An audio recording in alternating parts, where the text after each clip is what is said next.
The Comeng electric multiple units are an iconic fleet of suburban trains made by Commonwealth Engineering in Melbourne for Melbourne's suburban railway network from 1981 to 1989. This is an informative video all about the history of the Comeng trains. Thank you. I hope you enjoyed today's video.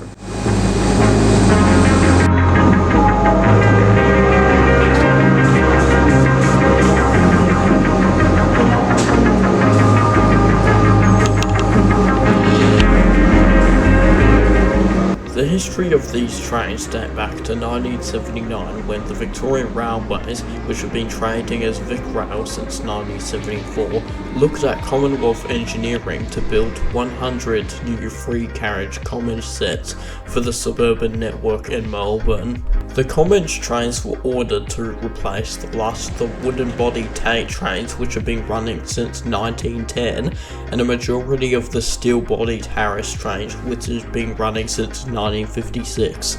The first Comeng set entered service in September 1981. The Comeng fleet would be built at Commonwealth Engineering's Dandenong Rolling Stock Factory and were the first suburban train in Melbourne to have air conditioning inside the carriages.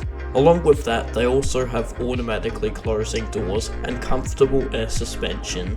By 1984, 76 new Comeng train sets were rolled out, and it was enough to replace the last of the wooden-bodied Tait sets.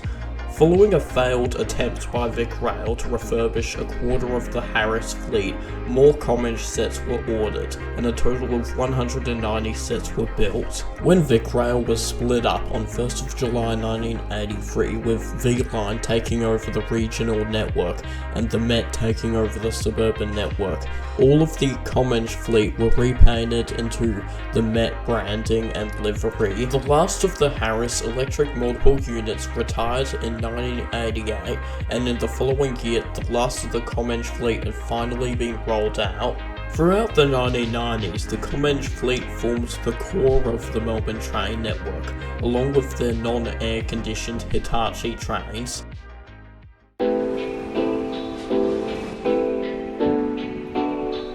The suburban train network was split up and later privatised in 1997, with new operators Connex and M-Train taking over the network, which to this day are still remembered as Melbourne's two worst train operators we've ever had. They were also tasked with refurbishing their halves of the Comeng fleet. Connex looked at French rolling stock manufacturer Alstom to refurbish their half of the Comeng fleet, while M-Train ordered EDI Rail to refurbish their half of the Comeng fleet. The refurbishment program completed in 2003 and was pretty successful because Connex and M-Train designed their refurbished Comenges to resemble brand new modern trains, and this fooled many passengers into thinking they were just, well, modern, brand new trains. However, one significant downside of the refurbishment was that Connex and M-Train had to heavily modify their halves of the Comeng fleet so that their trains couldn't travel outside the respective networks of their operators. One of the most interesting tales from the Connex M-Train era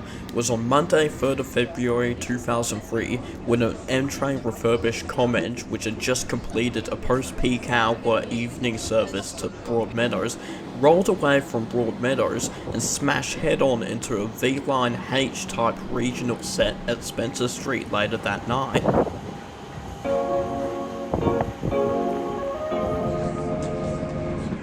Metro Trains Melbourne took over the network in 2009 and was pretty quick to re-sticker and repaint the Comeng EMUs and every other type of train in Melbourne into their branding. While accidents have become less and less of a common sight on Melbourne's suburban network ever since privatisation, especially during today's days of Metro Trains Melbourne, one of the many accidents on Melbourne's metro network was on the Cranbourne line on the 3rd of November 2012, when an EDI Comeng set coupled to an Alstom Comeng set running a post-peak hour morning service to Cranbourne derailed between Dandenong South and Lynbrook when it was struck by an oversized truck. that failed to obey the level crossing. The Cranbourne line ceased operating for a week while works were undertaken to clean up the destroyed carriages and track. In 2015, Metro replaced the original doorknob style handles on the Comeng doors with new door handles. This was done to improve safety on these trains.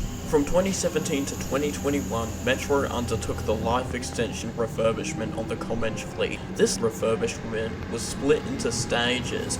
Stage 1, Stage 2, and Stage 3. Stage 1 just involved the original marker lights swapped out with LED marker lights, as well as a modified Metro livery, as well as removal of handles and step ladders on the motor carriages to reduce instances of train surfing. Stage 2 also involved these features, however it also involved reupholstered seating fabric, priority seats marked orange and regular seats marked blue, the fitting of additional grab handles, poles, and handholds on board the carriages, the fitting of enclosed gangways between carriages, fitting of strap hangers on board the motor carriages. However, I don't know why they were never fitted to the trailer carriages. If anyone knows the reason for this, please let me know in the comments, as I'd be very interested to know. And last but not least, significant upgrades to the doors and lights on board the Stage 2 and Stage 3 Comeng carriages. Stage 3 also included these features, but it also added new LED destination signs on the Stage 3 Comeng trains, new passenger information screens on board, new CCTV cameras, replacing the original ones, improvements to the onboard announcement system, improvements to the air compression system, powering the brakes, as well as the doors, pantographs, and traction systems. In May 2023, 12 Comeng sets were trialled by Metro to have a new Zolder Macrophone 370 single-tone horn, sounding similar to an Extraplus 100 horn, to replace the original free chime horns from 1981. However, in my opinion, this horn sounds very similar to Russia's Metro Vagon Mash built 81717 suburban cars. After the rollout of this new horn was deemed successful by Metro, it was later rolled out onto the rest of the entire Comeng fleet by March of 2024.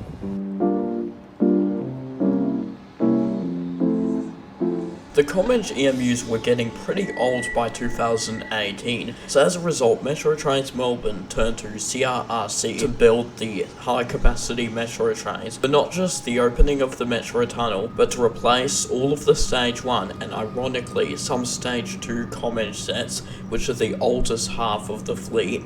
However, there was not enough of these new trains ordered, and so Metro later turned to Alstom to build the Extraplus 2.0, which began 2 years ago, and the Extraplus 2.0s are set to replace all of the remaining Stage 2 and all of the Stage 3 Comeng sets beginning in 2027.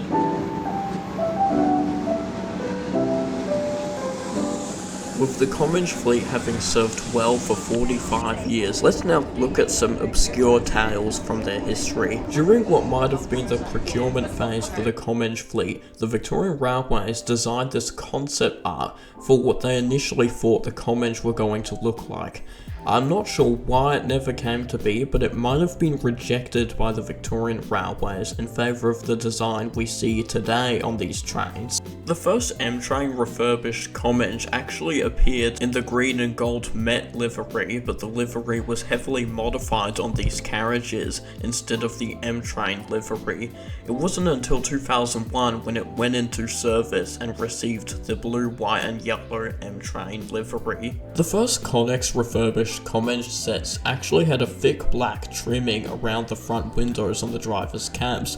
However, it wasn't until a few months, if not a year later, that Connex rejected this design as well, in favour of the design that was seen on the rest of their Comeng fleet. Comeng carriages 672M and 1186T were later recruited by the Met in 1996 to serve as prototype refurbished carriages, trialling many new different interior designs and livery deliveries. However, these were all later rejected, and this was before the idea of privatisation. Retired Alstom Comeng carriages 633M, 634M, and 585M, 586M were later recruited by Metro during late 2025 to run with evaluation carriage EV120 through the Metro tunnel.